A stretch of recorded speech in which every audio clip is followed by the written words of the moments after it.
لو عايز كويري ثابته وتحفظها وترجع تستخدمها بكلمه واحده بس، هنا تقدر تستعمل حاجه اسمها ستورد بروسيجر. ستورد بروسيجر بتخلي الواحد يكتب كود دايما بتكتبه على طول او ريدندنت او ريبيتد، وتحفظه بشكل مباشر وتقدر تستعمله بجمله واحده بس. هنا هتلاقي في الكود بنقدر نعمل ستورد بروسيجر من كل الموظفين اللي مرتباتهم اعلى من 5000 بكود واحد بسيط.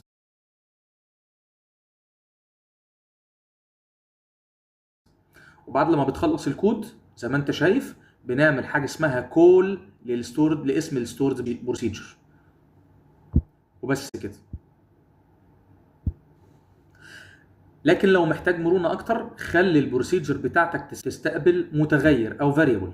هنا بحط الرقم اللي عايزه وقت الاستدعاء او وقت الكول. مثال، انا بعمل هنا ستورد بروسيجر بتتحط فيها فاريبل اللي هو السالري لو انا عايز افلتر بسالري معين، وبعد كده بقدر ان انا اعملها كول عن طريق كلمة كول واسم البروسيجر، وبحط بين القوسين الفاريبل اللي انا عايزه.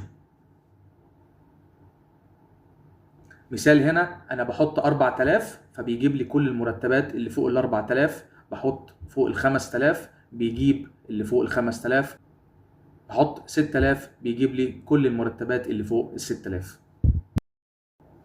وبكده يبقى قدرنا نعرف نتعلم ازاي نعمل ستورد بروسيجر بفاريبل ومن غير فاريبل. اشوفكم على خير.